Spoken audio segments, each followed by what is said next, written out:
तो आदाब, नमस्कार, गुड इवनिंग, सत श्री अकाल। एक बार फिर आप तमाम लोगों का स्वागत है क्राइम तक की कहानी के इस एपिसोड में। उम्मीद है पूरी फैमिली अच्छी होगी, अपना ख्याल रख रही होगी। इस दुनिया में कई बार ऐसी ऐसी चीज़ें होती हैं जिसे सुनने देखने के बाद भी यकीन नहीं होता। अब ये सोचें कि कोई मर चुका है और उसके आखिरी रस्म के हिसाब से उसे दफना दिया गया एक कब्रिस्तान में ले जाकर, और वो कब्र के अंदर है, न हवा न बाकी चीज़ें, और 11 दिन तक वो उस कब्र के अंदर। 11 दिन बाद जब उसे बाहर निकाला जाता है तो पता चलता है कि उसकी सांसें चल रही हैं। अजीब व गरीब कहानी है, ब्राज़ील से आई है। और जैसा मैंने कहा, कई बार यकीन नहीं होता, लेकिन इस कहानी के सारे सबूत हैं। मैं कोशिश करूंगा आपको इस कहानी के बीच में वो तमाम तस्वीरें, और जब उसे कब्र से बाहर निकाला जा रहा था उसकी कुछ वीडियो भी हैं, अगर उसकी इजाज़त होगी चलाने की तो मैं वो भी आपको दिखाऊंगा। आमतौर पर कब्रिस्तान या शमशान आबादी से दूर होता है, आबादी के बीच में नहीं होता है। लेकिन अब दुनिया की आबादी इतनी तेज़ी से बढ़ रही है कि कई बार ऐसा होता है कि शमशान या कब्रिस्तान आप दूर तो कर देते हैं आबादी से, लेकिन आबादी ही खुद इतनी बढ़ती है कि बढ़ते बढ़ते वो शमशान या कब्रिस्तान के खुद ही करीब पहुंच जाती है। बहुत सारी नई बस्तियां बस जाती हैं। ये कहानी ब्राज़ील की है। नॉर्थ ईस्ट ब्राज़ील में एक महिला रहा करती थी। इस महिला का नाम था रिसांगेला अल्मेडा डॉस सैंटोस, तो रिसांगेला ही हम कहेंगे। रिसांगेला की उम्र करीब 37 साल थी। एक ठीक ठाक परिवार से थी, शादी हो चुकी थी, गृहस्थी भी ठीक चल रही थी, लेकिन कोई औलाद नहीं, बच्चे नहीं थे। रिसांगेला को बचपन से एक चक्कर आने की शिकायत हुआ करती थी, तो अक्सर उसे चक्कर आता और वो उसकी दवा भी लेती थी, लेकिन बाकी सब कुछ ठीक था। उसे कोई बीमारी नहीं, कोई ऐसी परेशानी नहीं। 37 साल की उम्र, माँ बहन, परिवार में सब, हस्बैंड, सभी लोग थे। इसी साल जनवरी में, बल्कि जनवरी के तीसरे हफ्ते में, रिसांगेला को फिर से चक्कर आता है। उसकी तबीयत थोड़ी बिगड़ती है। उसके हस्बैंड उसको अस्पताल ले जाते हैं, वहाँ उसको भर्ती कर दिया जाता है। अब माँ बहन तमाम तीमारदार अस्पताल के अंदर, और रिसांगेला वहीं है। लेकिन फिर पता चलता है कि अस्पताल में रहने के दौरान रिसांगेला को 2 बार दिल का दौरा पड़ा, 2 बार हार्ट अटैक। डॉक्टर इलाज कर रहे थे, लेकिन इलाज करते करते आखिरकार 28 जनवरी 2023, यानी इसी साल 8 महीने पहले, अचानक रिसांगेला दम तोड़ देती है अस्पताल में जब वो भर्ती थी। डॉक्टर चेक करते हैं और इसके बाद उसे मुर्दा करार दे देते हैं। डॉक्टरों ने मौत की वजह बताई, जो अंदरूनी अंग हैं उनका काम बंद हो गया था, मतलब सारे अंगों ने काम करना बंद कर दिया था। अब घर वालों की मर्जी थी, इसलिए पोस्टमार्टम हुआ नहीं, क्योंकि ऑलरेडी वो एक पेशेंट थी, बीमार थी, उसका जो इलाज ट्रीटमेंट चल रहा था वो सारी चीज़ें रिकॉर्ड पर थी उस हॉस्पिटल और डॉक्टरों के ज़रिए। तो मौत की वजह भी यही बताई गई कि उसके तमाम महत्वपूर्ण अंग, जैसे दिल हुआ या फिर लंग्स हुए, किडनी हुए, सब काम करना बंद कर चुका था। तो 28 जनवरी को रिसांगेला की डेथ हो गई। बॉडी घर लाया गया। घर लाने के बाद तमाम जो क्रिश्चियन में उनमें प्रेयर और सारी चीज़ें होती हैं वो सारी चीज़ें हुई। इसके बाद 29 जनवरी को बाकायदा पूरे उनकी धार्मिक रीति रिवाज के हिसाब से जो होम टाउन था रिसांगेला का, उसी के एक कब्रिस्तान में, एक सिमेट्री में, जिसका नाम था रिया चाओ देस नेवेस, तो इसी रिया चाओ देस नेवेस कब्रिस्तान के अंदर ले जाकर पूरे परिवार ने पूरे रीति रिवाज के साथ 37 साल की रिसांगेला को दफना दिया। बाकायदा उसकी लाश को एक लकड़ी के ताबूत में रखा गया। ताबूत के ऊपर जो कील होते हैं वो भी ठोका जाता है चारों तरफ से, ताकि वो बंद हो जाए ताबूत का ढक्कन।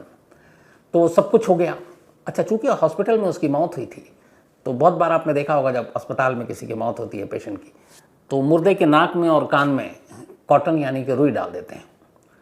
तो रिसांगेला के भी कान और नाक में कॉटन डला हुआ था। इसके बाद ताबूत में रखने के बाद कब्रिस्तान ले जाया गया। वहाँ पे प्रेयर हुई। एक कब्र पहले से तैयार थी, उस कब्र के अंदर उस ताबूत को उतारा गया। ताबूत अंदर जाने के बाद अब कब्र को बंद किया गया, और फिर उस कब्र के चारों तरफ, ये जो तस्वीर आप देख रहे हैं, बाकायदा पत्थर से उस कब्र को ढक दिया गया। अब सारे वजनी पत्थर हैं, और इन पत्थर के नीचे अब रिसांगेला एक ताबूत के अंदर दफन है, और वो ताबूत चारों तरफ से बंद है क्योंकि उस पर कील ठोकी जा चुकी है। तो कब्रिस्तान में दफनाने के बाद ऊपर तमाम पत्थर वत्थर लगाने के बाद पूरा परिवार लौट आता है। लौटने के बाद कुछ परिवार, कुछ रिश्तेदार ऐसे थे जो वक्त पर नहीं पहुँचे, तो वो अगले 1-2 दिनों में और पहुँचते हैं और जाकर कब्र पर फूल वूल चढ़ाते हैं। इस कब्रिस्तान के इर्द गिर्द पूरी एक बस्ती थी और वहाँ बहुत सारे परिवार रहा करते थे। तो 29 जनवरी को दफनाया गया। उसके बाद कोई ऐसी चीज़ हुई नहीं। धीरे धीरे वक्त बीता, अगले 2-3 दिन तक रिश्तेदार जो नहीं पहुँचे थे या जो जानकार, वो पहुँचने शुरू हुए और फिर धीरे धीरे ये सिलसिला भी बंद हो गया। अब ये सिलसिला बंद हो गया, उधर एक दूसरी चीज़ चालू हो गई। हुआ ये कि इस रियाचाओ देश निवेश कब्रिस्तान के करीब जो आबादी थी, उनको ख़ासतौर पर रात को किसी महिला के चीखने की आवाज़ें आती। ऐसा लगता कोई हेल्प मांग रही है, कोई मदद मांग रही है। शुरू में लगा कि उनको वहम है ये, बट 1 घर, 2 घर, 3 घर, अब कई घर के लोगों को आवाज़ आने लगी। अगले दिन फिर दिन में आवाज़ आने लगी, सुबह आवाज़ आने लगी, दोपहर को, रात को। उन्हें कुछ समझ में नहीं आया, लेकिन उन्हें ये पता है कि ये कब्रिस्तान से आवाज़ आ रही है। अब कब्रिस्तान के अंदर तो लोग घर बनाकर रहते नहीं हैं, तो कब्रिस्तान की बाउंड्री के बाहर ही थे। आवाज़ आ रही है, कब्रिस्तान से आ रही है, अब ये तय हो चुका था, लेकिन कब्रिस्तान में कहाँ से आ रही है ये मालूम नहीं। इसी दौरान में जब 2-3 दिन बीत गए और ये आवाज़ कभी आती कभी नहीं आती, तो लोगों को लगा कि शायद कोई ऐसी चीज़ होगी। कई लोग इस पे बातें भी करने लगे, कब्रिस्तान है, आत्माएं होती हैं, तो हो सकता है ऐसा कुछ हो। अब किसी की हिम्मत भी नहीं है। दिन में कई बार कई लोगों ने कब्रिस्तान के चक्कर भी काटे उन 2-4 दिनों में, बट वहाँ जाने के बाद उन्हें कोई ऐसा एहसास हुआ नहीं कि यहाँ कुछ गड़बड़ है। अब धीरे धीरे वक्त बीता। जो रेसांगेला को दफन हुए हुए करीब 5-6 दिन बीत चुके थे। अब इसके बाद फिर आवाज़ आनी शुरू हो गई। पहले रात को आती थी, फिर दिन में। अब आवाज़ आने का सिलसिला बंद हुआ नहीं, तो बस्ती वालों को लगा कुछ तो गड़बड़ है यार। फिर उन्होंने दिन में कब्रिस्तान के राउंड मारने शुरू किए। अब उन्हें कई बार लगता है कि इस कब्र से आवाज़ आ रही, इस कब्र से आवाज़ आ रही है, लेकिन फिर उन्हीं में से 1-2 लोगों को ये लगा कि एक ख़ास कब्र है जिसके अंदर से आवाज़ आ रही है, और वो यही कब्र है जिसकी तस्वीर आप देख रहे हैं। अब वहाँ हर कब्र पर परंपरा के हिसाब से मरने वाले का नाम और सारी चीज़ें लिखी होती हैं, बल्दियत की, माँ बाप कौन, किसकी औलाद, किसकी पत्नी, डेट ऑफ डेथ, ये सारी चीज़ें होती हैं। तो पहले उनको भी लगा कि यार आवाज़ तो यहीं से आ रही है, लेकिन कुछ शायद वहम हो सकता है। एक कब्र के अंदर, वो भी उन्हें भी पता था कि इसके डेट के हिसाब से इसको दफनाए हुए हफ्ते से ज़्यादा बीत चुका है, कैसे कोई बोल सकता है। फिर तमाम वहम भी दिमाग में कि क्या पता कोई आत्मा हो, कोई और चीज़ हो। लेकिन आवाज़ आने का सिलसिला बंद नहीं हुआ। अब तकरीबन 8-9 दिन हो गए, आवाज़ वैसी ही आ रही और ऐसा लग रहा है कि कोई मदद मांग रहा है। आखिरकार करीब 10 दिन जब हो गए, 10 दिन के बाद ये फिर आवाज़ बहुत आने लगी। लोग फिर कब्रिस्तान गए और आज सभी ने, अलग अलग लोग गए और उन्होंने देखा कि एक यही कब्र है जिसके करीब जाने पर सबसे ज़्यादा तेज़ आवाज़ सुनाई देती है। बाकी उस कब्रिस्तान में सैकड़ों कब्र थे, लेकिन कहीं पे कोई आवाज़ नहीं। जो कब्रिस्तान के मुलाजिम थे उन तक शिकायत पहुंची, उन्होंने भी चेक किया, कोई आवाज़ नहीं। लेकिन इत्तेफाक ऐसा कि जब वो उस कब्र के करीब गए तब उस वक्त भी आवाज़ आ रही है, और उन्होंने ध्यान से कान लगाकर सुना तो उन्हें यकीन हो गया कि आवाज़ इसी कब्र से आ रही है। फिर लगा कुछ हो सकता है, करिश्मा हो, कुछ और चीज़ हो। लौट गए। अब 11वां दिन आ चुका था रेसांगेला को इस कब्र में दफन हुए। 29 जनवरी को उसको दफनाया गया था और 11 दिन के बाद अब 9 फरवरी की तारीख आ गई थी। तो 29 जनवरी को दफन हुई और 9 फरवरी की तारीख आ गई। 9 फरवरी की सुबह सुबह फिर उसी कब्र से चीखने की आवाज़ आ रही, हेल्प हेल्प, इस तरह से, उनके अपने लोकल लैंग्वेज में जो बातचीत करते हैं। अब चूंकि इतने दिन से लोग परेशान थे बस्ती के, अब उनको यकीन हो गया कि यार इस कब्र से आवाज़ आ रही है। तो उन्होंने, जब पुख्ता होगा एक नहीं कई लोग, तो उन्होंने कहा कि इस कब्र में जो भी दफन है इसकी फैमिली वालों को इन्फॉर्म किया जाए। अब चूंकि एक कब्रिस्तान में जब भी किसी को दफनाया जाता है तो मुर्दे का पूरा डिटेल होता है, उनकी फैमिली का, उसका एड्रेस, सारी चीज़ें होती हैं। तो कब्रिस्तान के मैनेजमेंट कमेटी तक ये बात पहुंचाई गई कि फ़लाने कब्र से ही आवाज़ आ रही है, उनकी फैमिली को कांटेक्ट करो। फैमिली को इन्फॉर्म किया गया। अब जब फैमिली ने सुना फ़ोन पर, तो पहले तो उन्होंने कहा कि क्या बकवास है। तो 11 दिन हो गए, 11 दिन पहले उन्होंने अपनी पत्नी या अपनी बेटी को इस कब्र में दफनाया है। सैकड़ों लोग उसके अंतिम सफ़र में शामिल हुए। उन्होंने ताबूत में उसको रखते हुए देखा, अस्पताल के डॉक्टरों ने सर्टिफिकेट दिया, डेथ सर्टिफिकेट है, और आवाज़ कैसे आ सकती है। पर उन्हें लगा शायद कुछ ऐसा कई बार करिश्मा होता है, कुछ कहना चाहती हो। फैमिली पहुंच गई। अब फैमिली के पहुंचने के बाद ये है कि क्या करें, और ये आवाज़ आना बंद नहीं, और बस्ती के लोगों को अजीब सी मतलब एक एहसास हो रहा है। तो ये हुआ कि इसके अंदर कुछ तो गड़बड़ है, कोई कुछ कहना चाहता अंदर से। तो फिर फैमिली की रजामंदी ये थी कि ठीक है, इस कब्र को खोदा जाए और देखा जाए कि ये माजरा क्या है। अब फैमिली तैयार, कब्रिस्तान की मैनेजमेंट कमेटी तैयार, बस्ती के लोग तैयार। इसके बाद बुलाकर कब्र की खुदाई शुरू हुई। अब सबसे ऊपर पत्थर को तोड़ा गया, हटाया गया, फिर कब्र खोदा गया। अब अंदर ताबूत कुछ फिट नीचे, उस ताबूत को बाहर निकाला। अच्छा, जब ये कब्र को खोला गया और ये सारे पत्थर हटाए गए, तो जो पहली चीज़ लोगों ने देखा और उससे चौंके वो ये था कि कब्र के अंदर ताबूत जिस तरीके से रखा जाता है, बहुत कम हालांकि स्पेस होता है, लेकिन वो ताबूत अपनी जगह से हटी हुई थी, वो आड़ी टेढ़ी थी, जबकि ताबूत को बिल्कुल सीधा रखा जाता है। तो ये कैसे मुमकिन है? रखने वाले ने रखा, कोई और ऐसी चीज़ नहीं है जो हिल सके। अब उन्हें और यकीन हो गया कि कुछ तो गड़बड़ है, ये ताबूत अपने आप से कैसे थोड़ा सा खिसका है।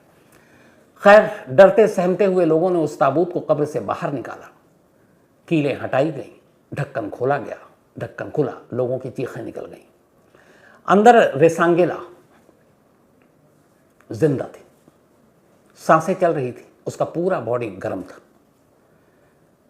अब लोगों ने कहा ये क्या है, तभी उसमें आवाज़ आती है। उस वक्त कोई वीडियो भी बना रहा है कि फ़ौरन एम्बुलेंस बुलाओ, फ़ौरन एम्बुलेंस बुलाओ। लोगों ने उसके पैर छू छू कर देखे, पैर बिल्कुल गर्म, सांसों की आवाज़ चलने की आ रही है। अब ये क्या करिश्मा, कैसे हो सकता है कि इतने नीचे कब्र के अंदर ना कोई हवा, ना ऑक्सीजन, ताबूत बंद, ऊपर से पत्थर के स्लिप, सारी चीज़ें लगी हुई हैं, और ये अंदर जिंदा। तो फ़ौरन एम्बुलेंस बुलाया गया, ताबूत से बाहर निकाला गया रेसांगेला को। जब बाहर निकाला गया और ताबूत को देखा गया तो लोग फिर चौंक उठे। उस ताबूत में खून के कई छींटे थे, और खुद रेसांगेला के दोनों हाथ जख्मी थे, उसमें खून था। उसका माथा जो है, सर, वो जख्मी था।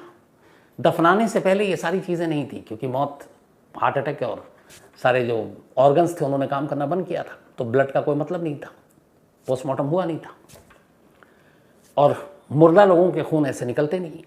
अब वहाँ खून के सारे निशान उस ताबूत के अंदर, उसके अंदर नाखून के निशान, ऐसा लगता है कि जैसे उसने खरोच कर बाहर निकलने की उस ताबूत से पूरी कोशिश की।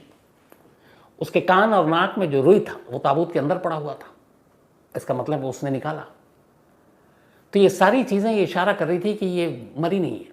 लेकिन फिर ये कैसे, क्योंकि मुर्दा थी, जब दफनाया गया तब मुर्दा थी, जब डॉक्टर ने डिक्लेयर किया उसके बाद अगले करीब 15-16 घंटे के बाद दफनाया गया, तब तक वो बेसुध थी। खैर, एम्बुलेंस आया, फ़ौरन अस्पताल ले जाया गया। हालत ख़राब थी उसकी। अस्पताल ले जाने के बाद अब डॉक्टरों ने देखा, जो भी उसका इलाज करना था करना शुरू किया। 9 फ़रवरी की बात है ये। अब 10 फरवरी आ गई, एक दिन पूरा अस्पताल में रही रेसांगेला।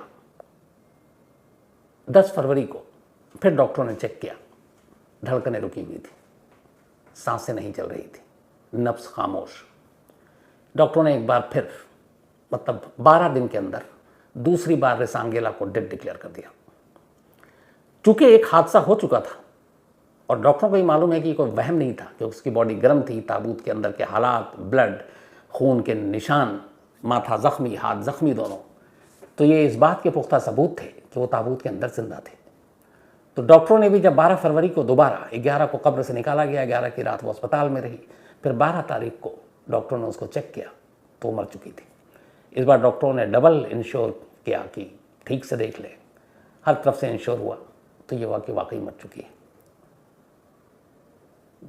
अब 12 दिन के बाद जब डॉक्टरों ने ये कंफर्म कर लिया, फैमिली वाले भी इस बार कंफर्म हो गए, तो 12 फरवरी को, बल्कि 10 फरवरी, 9, 10, 11 फरवरी को दोबारा रेसांगेला को उसी रियाचाओ देस नेवेस कब्रिस्तान एक बार फिर से ले जाया गया, बाकायदा उसी धार्मिक रीति रिवाज के साथ। फिर एक नए ताबूत में उसे लिटाया गया और उस ताबूत पे ले जाकर उसी कब्र में, जिस कब्र को एक दिन पहले खोदा गया था, जिसमें से उसकी लाश निकाली गई थी, वापस दफना दिया गया। फिर वैसे ही सारे पत्थर और सारी चीज़ें और उसके नाम सब लिख दिए गए। तो ये शायद इकलौता ऐसा मामला है जिसमें एक दफन होती है, 11 महीने के बाद उसको निकाला जाता है और 24 घंटे के बाद फिर वापस उसी कब्र में दफनाया जाता है। लेकिन कहानी यहाँ ख़त्म नहीं हुई। अब सवाल ये था कि ये सारे सबूत इस बात की गवाही दे रहे थे कि रिसांगेला 11 दिन से जिंदा थी। वो चीख रही थी अंदर से, लोगों ने सुना, एक नहीं दर्जनों, और वो मदद मांग रही थी कि कोई बाहर निकाले। उस तक किसी की आवाज़ नहीं पहुंच रही थी। अगर वक्त पे शायद उसकी चीख को सुन लेते और कब्र को खोद डालते 2-4 दिन के अंदर, तो क्या पता उसकी हालत इतनी बिगड़ती नहीं और वो ज़िंदा होती।